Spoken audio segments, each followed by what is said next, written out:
took millions out of the business whilst knowing it was dying.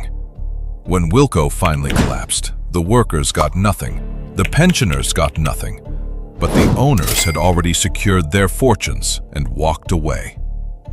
And the story of how they pulled off this heist reveals the darkest side of British capitalism. Picture walking into any Wilco store in 2020. Bright red signage, aisles packed with everything from garden tools to cleaning products, staff who actually knew where things were. This wasn't just another discount retailer. Wilco was a British institution that had survived for nearly a century. Founded in 1930 by James Kemsey Wilkinson, the company had weathered the Great Depression, 2 world wars, and countless economic crises. They'd built their reputation on simple principles: decent products at fair prices, served by people who gave a damn about customer service. By 2019, Wilco employed 12,000 people across 400 stores. They were the go-to destination for millions of British families doing their weekly shop for household essentials. Garden centers, cleaning supplies, pet food, basic clothing. If you needed it for your home, Wilco probably had it. But behind the familiar red shopfronts, a financial time bomb was ticking.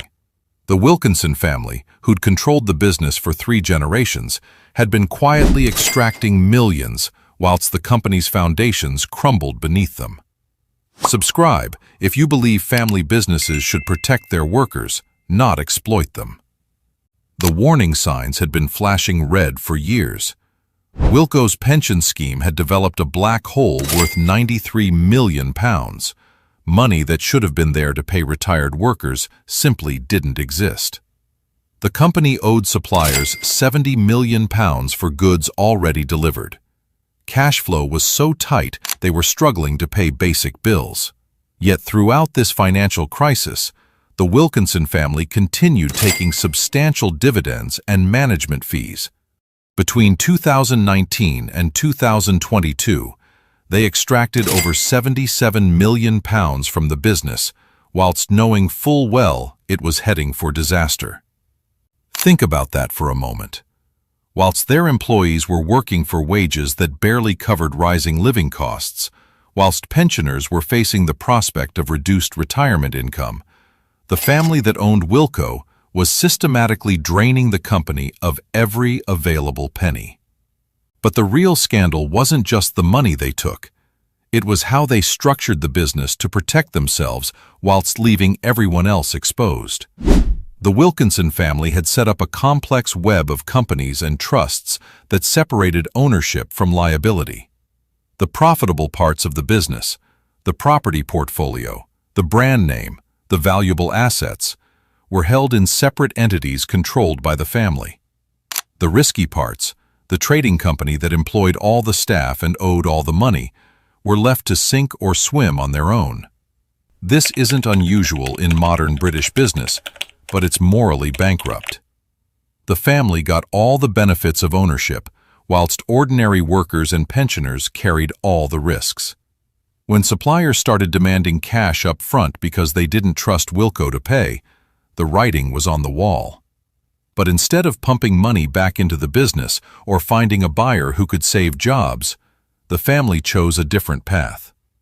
They hired restructuring specialists, expensive consultants whose job was to extract maximum value for the owners whilst the business collapsed around them. These weren't turnaround experts trying to save Wilco. They were undertakers preparing for a controlled demolition. The process was clinical and ruthless. First, they identified which parts of the business had any remaining value. The property portfolio was worth millions, prime retail locations that could be sold to other retailers or property developers. The brand name still had recognition value that could be licensed or sold. Then they worked out how to extract that value, whilst leaving the debts and obligations behind. The pension scheme deficit? That would become the government's problem, dumped into the Pension Protection Fund, where other companies' contributions would cover the shortfall. The money owed to suppliers, they'd get pennies on the pound, if anything at all. The 12,000 employees facing redundancy, they'd get statutory minimum payments whilst the family walked away with their millions intact. But here's where the story gets even more sickening.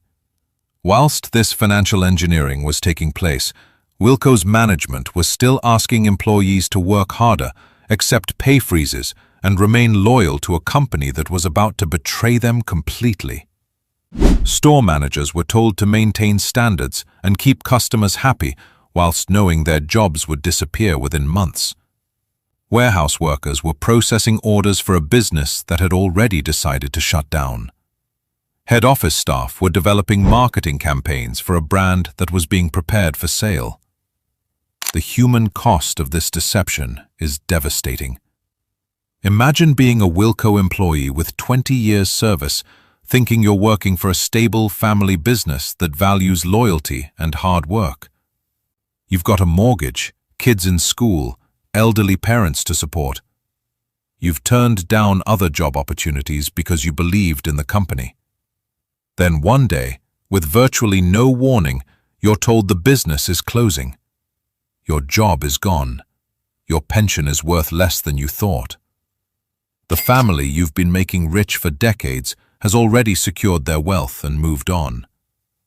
But the Wilkinson family's extraction strategy was even more sophisticated than simple dividend payments.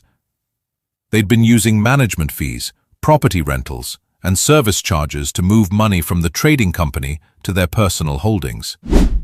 The stores that Wilco operated? Many were owned by family trusts and rented back to the business at above-market rates.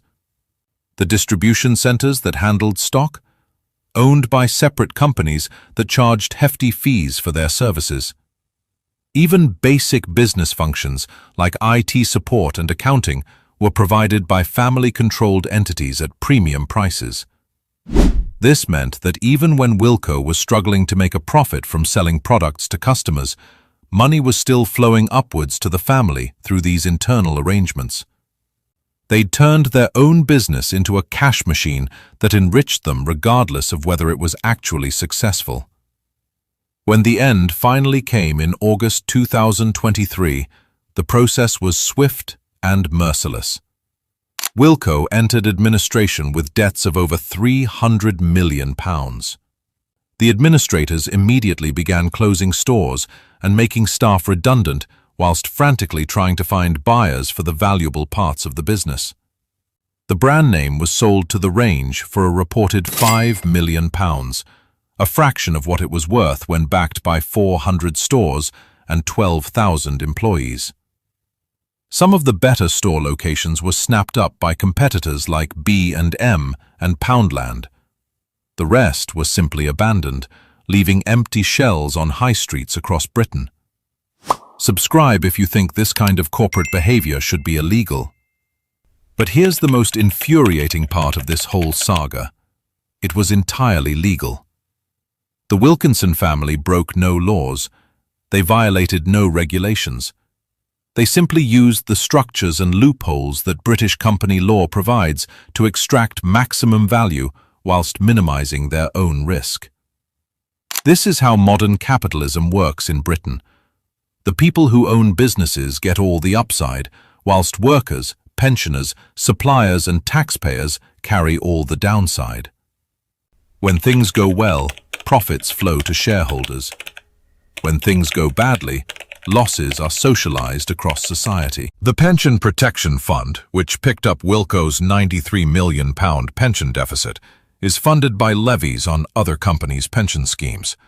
That means every other business with a pension fund effectively subsidized the Wilkinson family's wealth extraction. The taxpayers who'll fund unemployment benefits for 12,000 redundant workers are paying for the family's greed. Meanwhile, the Wilkinsons themselves face no consequences.